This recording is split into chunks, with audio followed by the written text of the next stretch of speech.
Survival horror is one of my personal favorite video game genres, a slow but methodical game of treading your path carefully, not knowing what lurks around the corner, and using your limited resources sparingly in order to survive. Silent Hill, Dead Space, Alien Isolation, even Alan Wake 2 making the transition. Some may not necessarily rely on jump scare or heavy action sequences, as the atmosphere is a central character to the story, immersing you within that scary scenario. If there's one thing that all the games I mentioned have in common, they can easily be compared with their inspiration of a PlayStation classic that changed the landscape for the genre, Resident Evil. Also known as Biohazard in Japan. A beloved franchise to this day, revolutionizing the survival horror genre, until they went a little off course, and then retraced back to their roots. It may not be the very first survival horror game, but one that laid the groundworks of one. Similar to how Wolfenstein 3D was the very first FPS, but Doom was the game that perfected it. Which is evident given the development history, as Resident Evil was originally conceived as a remake to a Famicom game called Sweet Home. This is a neat little novelty, an 8-bit horror video game in the form of an isometric RPG, and you can clearly tell where the similarities come from right off the bat. Granted, given the age and how extremely obtuse the game is, I kinda need a guide to play through it. Or you could just watch the movie. Yeah, surprisingly, Sweet Home on the Famicom is actually based on a Japanese horror film of the same name, which is something I would have never expected when I first discovered the game. The film itself, it's fine. My biggest issues being the painfully slow pacing after the initial setup. There's not really a ton going on, but when something does happen, man, I gotta admit, they were doing some wild stuff back then. Both the film and the Famicom game came out in 1989, which meant Capcom was closely observing the film to make a faithful game out of it, instead of cobbling together a garbage one just for the sake of the popularity it may have gained. Many sources even claim that the game is actually better than the film it's based on, kinda like Ratchet & Clank. Now, like I said earlier, Capcom originally wanted to remake Sweet Home for the later consoles, because, there's only so much you can work with by turning a film like that into a Famicom game. However, they never did regain the film rights in order to move forward with that project, so what better choice than to simply make an original IP of your own? I don't know about you, but I think this paid off in the long run. I've had a weird history with Resident Evil. For starters, I never actually grew up playing these games. And let me tell you, PT should not be your first foray into horror gaming. It wasn't until Capcom started to get their groove back with Resident Evil 7 on PSVR, so I went back to play a handful of the best titles beforehand. Completely out of order, mind you. What's nice though is that for the most part, you don't need to play every single game in order to understand the lore, as a lot of it can stand on its own. However, it does add the experience to the franchise, such as recurring characters. From the titles that I have been able to play, has been an incredible gaming experience for me, some of which are considered to be the greatest video games of all time. Granted, I want to see more of what this franchise has to offer, so it seems fitting to go back to the original game that started it all, Resident Evil on PlayStation. Seriously, of all games I've yet to play, this. Until now. Everything I'll be covering here will specifically be the director's cut, which has a few minor tweaks and a new arrangement. Nothing crazy, but made to be more of an optimal experience for the game. Now it's time to transport myself back to 1996 and see how well this game holds up.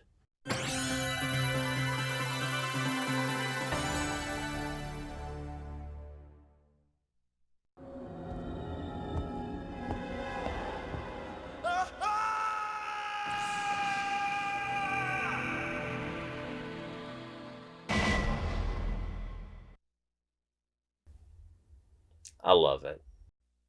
Resident Evil. So we get to choose between two characters before starting the game. I'm gonna go with Chris Redfield on this one. No reason, just how I felt on a Tuesday morning. Simple setup, bizarre murders have been discovered recently in Raccoon City and has been traced back to a mansion in the woods. Sounds familiar? The whole team of STARS members get attacked by zombie dogs and rush into the sweet home that nobody should go back to. You know, sweet home, Resident Evil, get it? No!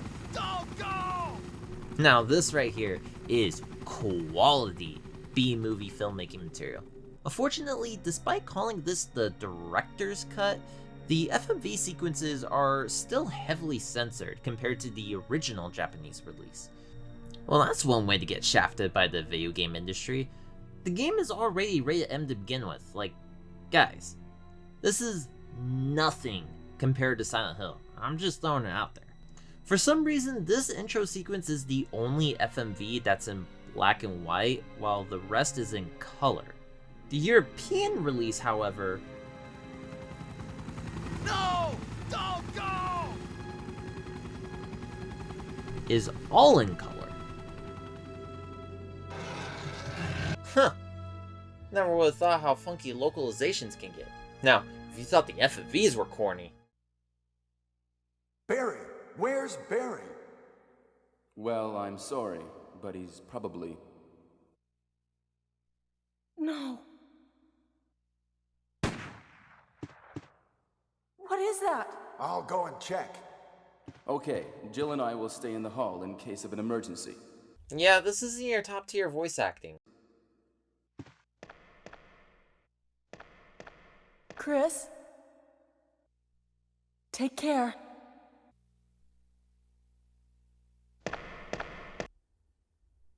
Okay, seriously though. This is by far the second most iconic moment in this game.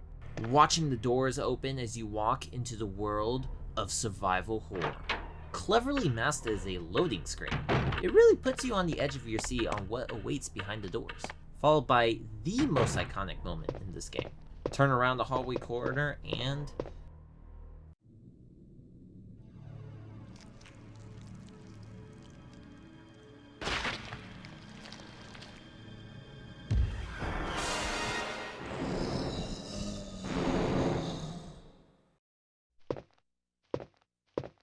yeah, nope. Best part about it, you really don't have to fight him. Wesker? Jill? What happened to Jill and Wesker?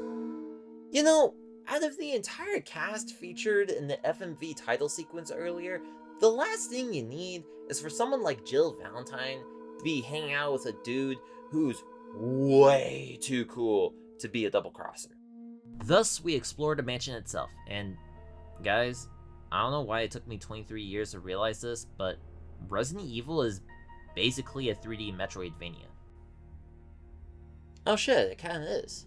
When you explore the house, you have a lot of locked doors requiring different keys to access, so you zigzag your way around until you find your shortcuts and come across necessary items in order to progress. So that's why I love this franchise already. The entire game is presented in a fixed camera angles with pre-rendered backgrounds, which you all know what that means. Tank controls! Oh no, I hate this! Pushing up or down on the D-pad moves the character back and forth in the direction they're facing, while left or right rotates them. I know it's not everyone's cup of tea, but for a game like this back in '96, I don't really have much of a problem. If anything, it adds a little more challenge from running into zombies around the house. You do have limited resources, so you can't just carelessly shoot everything because, my god, this man doesn't know how to take a headshot. You do carry a knife, but let's be real here, unless you're a professional Resident Evil gamer, it's basically useless for everyone else. What's not useless are ink ribbons. Alright, I actually love this idea. Saving your game requires a typewriter set in different safe rooms. However, they require ink ribbons which can be acquired throughout the game. You have a limited amount of saves, which adds even more pressure to master the game without cornering yourself, like let's say running out of ammo. Which is exactly why I prevent that by creating multiple saves, just in case. The only problem is that each save literally takes up an entire slot of your memory card. A PS1 memory card has like, what, 10 slots with all of your other games included. However, there's only one legitimate complaint I have, and it's the inventory management. Depending on the game, I could be a sucker for it, except Chris has 6 slots? My god, that's brutal! To really show what that means, you would normally have a gun, ideally with another slot to carry magazines. Yes, magazines for each weapon takes up an entire slot. You'll want to pick up any herbs you come across with to heal, which can be combined up to 3 separate herbs total. Sometimes you'll find a key or two which is necessary to carry at all times, until the game tells you that you've unlocked all the doors with it. That's not mentioning the fact that you'll also come across puzzles that involves picking up an item to swap with another item, which requires you to have 2 slots available, and if you keep picking up random items for different puzzles before going to your first safe room, which always include the box to sort your items out, then there's a chance you're gonna be screwed. Having so much back and forth and dying early on in the game suddenly becomes a trial and error for me. There's Rebecca Chambers though. What? Oh! Oh no! Sorry, I didn't mean to do that. You must be from the Bravo team. Yes, I'm Rebecca. Rebecca Chambers. I'm a newcomer. I just joined the Stars Bravo team last month. Well, I'm really sorry. Are you all right? Aw, she's so sweet. Well, what should I do now? If you go out to search for the other members, how about letting me come with you? Will you take Rebecca with you, yes or no? Why would you not bring her along? All right, let's do it. Yes, sir. I'll do my best. I have to prepare something. Would you like to go ahead? Gameplay-wise, doesn't make a drastic difference outside of running into her from time to time throughout the rest of the game. Eventually, after some progression, you do manage to explore outside the mansion for a bit, and explore the Guardhouse, which has been taken over by a mutated plant. You'll find more significant documents telling you everything that has happened at the mansion, which I can imagine being a unique narrative approach at the time. A laboratory experiment gone wrong, which causes an outbreak with the T virus. You know, pretty basic biohazard stuff. There's also this puzzle where in order to figure out the right number pattern to push, you have to find this pool table and visualize it as an analog clock. Now, speaking for anyone who's playing for the first time, how the hell was I supposed to figure that out on my own? Unfortunately, once I got to this part, the game froze, which means I need a new laser for my PS2. So I had to replay this whole segment on my PS3 temporarily. I guess this is the perfect opportunity to brag about owning the official PlayStation 3 memory card adapter. I can literally export my original saves to the PS3 through USB. Or even better, you can go on GameFAQs to download save files to transfer it to my PS3 and then back to the original hardware. But I digress. After destroying the plant, you find another house key. I honestly don't know what else I was expecting from this game. So, just like any other traditional Metroidvania, we work our way back to the mansion to explore some untouched areas and...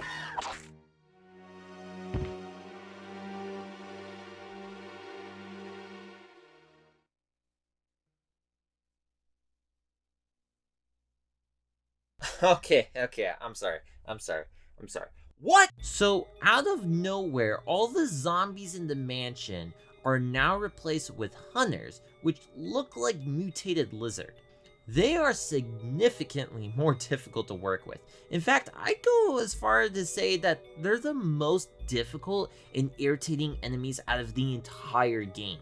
It's annoying how sometimes it takes a few slashes to kill me. Other times I look out with a one-hit kill. They're bullet sponges too. You kind of have to use your shotgun or magnum to take them out, and even then, it'll still take a couple of good hits. After finding the necessary items to progress again, this time we leave the mansion for good, and go underground. I did come across another STARS member who's telling me that there's a double crosser. No, I wonder who could that be? Wait, what happened? Double crosser. Don't! Hell. Umbrella. Who is it? Is someone there?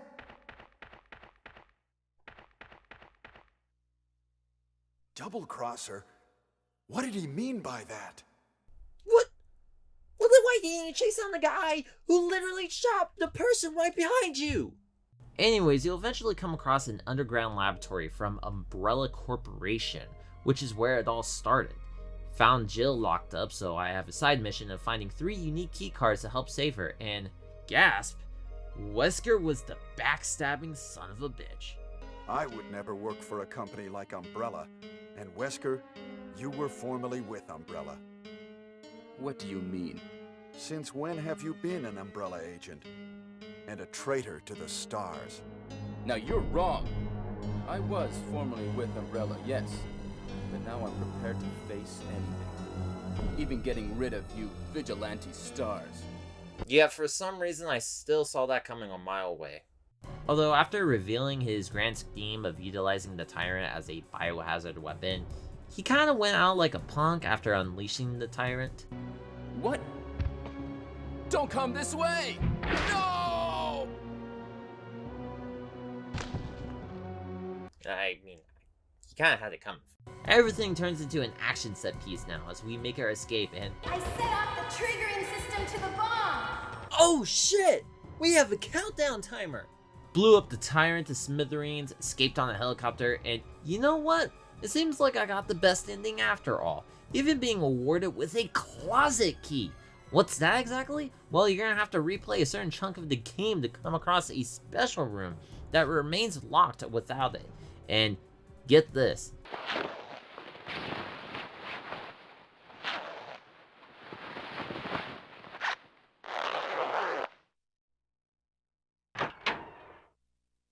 You swap to an alternative costume for the rest of the playthrough. Why did that feel anticlimactic? You know what? For being the first game in the series, this holds up surprisingly well. Not the voice acting, obviously, but the core game itself revolutionized survival horror gaming moving forward. Though, I couldn't help but feel a little empty after playing it. Probably that first-timer syndrome you get with some franchises where it definitely gets better from there. And also, I've already played better games than this. Just saying. Also, Jill flat out got kidnapped by Wesker, and you don't even get to save her until the end of the game. So I wonder what would happen if the roles were reversed. Let's spice it up a bit and move on to the Sega Saturn version. Granted, I've yet to upgrade my composite cables as opposed to my PlayStation using component cables, so I can't really give you a fair visual comparison. To be fair, I'm not your Digital Foundry guy. Other than that, this is technically still the director's cut that was released alongside the PS1 re-release. Barry? What is it? Watch out! It's a monster! Let me take care of this.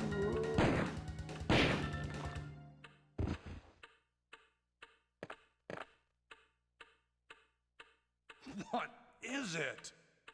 Wait, playing as Jill gives you a different scenario? Well, not that different, as it's still the exact same game direction to play through, but with slightly different cutscenes and scenarios. Instead of Jill getting captured, you swap places with Chris, and now you have recurring interactions with Barry. You know, I find him to be a reasonable guy, helping Jill out when she's about to become a Jill sandwich. That was too close. You were almost a Jill sandwich. You're right. Barry, thanks for saving my life. Until he isn't. Wesker? You did a fine job, Barry. Just as I thought. So I guess you could say Barry is basically a replacement for Rebecca in terms of how they utilize the side character. Oh, but now we have 8 slots. Yes! That extra 2 slots is a game changer. And you have a lockpick because you are, of course. It might be handy if you, the master of unlocking, take it with you. Thanks. Maybe I'll need it. Which means some hidden stash and this door at the beginning can simply be unlocked without finding extra keys. So, was the character selection screen secretly in easy and hard difficulty mode? Well, it kinda is when you look at the character selection screen in the Japanese version, where Jill is labeled under easy and Chris is hard. Although, the problem with that is Jill actually takes more damage than Chris. And I ended up getting an anticlimactic ending as opposed to getting the best ending I got with Chris. So it's really hard to say whether playing as Jill is actually that much easier or not. I don't think there's a proper difficulty balance for this, which is probably why it's not mentioned when localized. It doesn't matter though, because there's one hidden feature made exclusively for the Sega Saturn version that's not present on PlayStation. Beating the game will unlock battle mode, and it's as basic as you can get. Once you get stocked and loaded, you'll get placed in specific rooms throughout the game and defeat all the enemies in order to progress. That's it.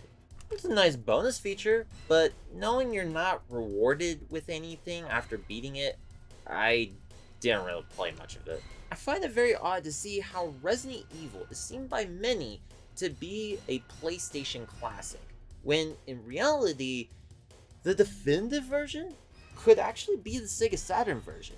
With this one simply being titled Resident Evil, I assumed that this would just be the original PlayStation version ported over without the extra content or tweaks. But no, this is technically the director's cut with an exclusive battle mode. So I guess you could say Capcom pulled a Silent Hill 2 on us back in '97. Actually, there was a third version released for the PlayStation as well, the director's cut DualShock version. Now, it would have been nice to take advantage of the superior DualShock controller if it weren't for the god-awful music remixes.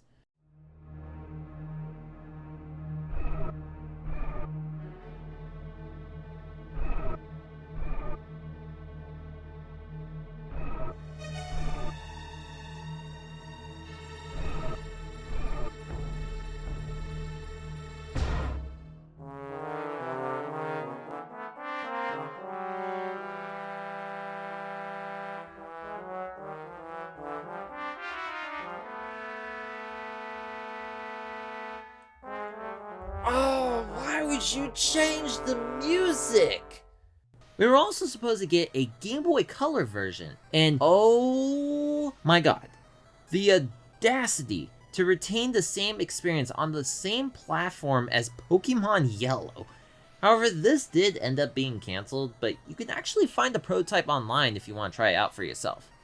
Now, I don't think I would ever think about playing more than 5 minutes of this by any means, but I'll commend Capcom for trying. It's quite the novelty to say the least. Though I think we could all agree that they should wait for better hardware to work with on a handheld. Well, we did get the DS version, Resident Evil Deadly Silence. Unfortunately, I currently don't have the DS version on hand. I already spent $100 for the Sega Saturn version just to check out battle mode, and even if I did own it, capturing DS games aren't really my specialty at the moment. So, emulation it is.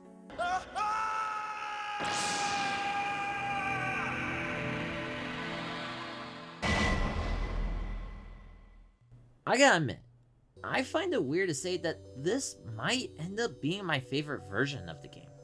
Think about it. Upon starting a new game, you have the option between Classic Mode, which is just your traditional Resident Evil experience I've already covered, but now we have a Rebirth Mode, which isn't a typical rearrangement.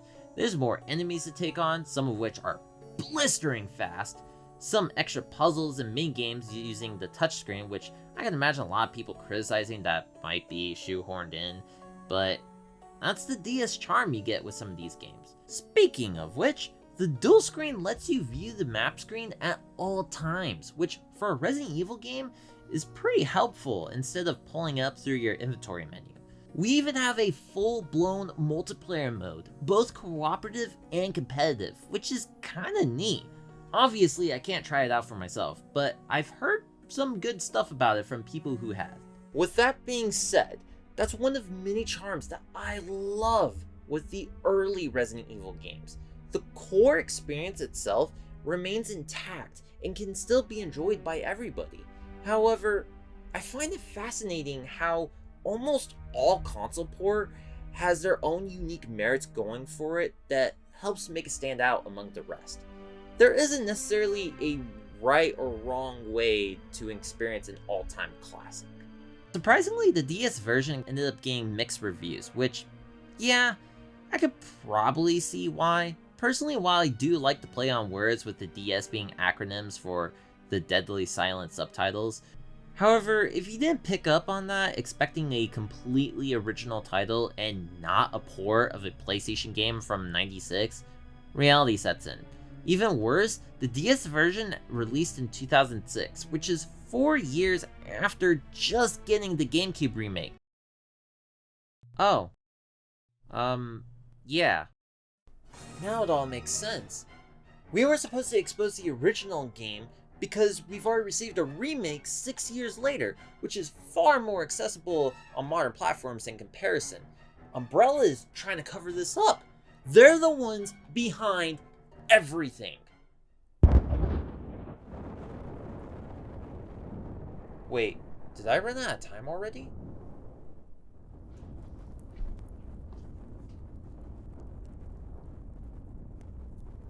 Whew. For a moment, I thought my room would actually explode for discussing the original Resident Evil game. I do hope the infection doesn't spread towards the city.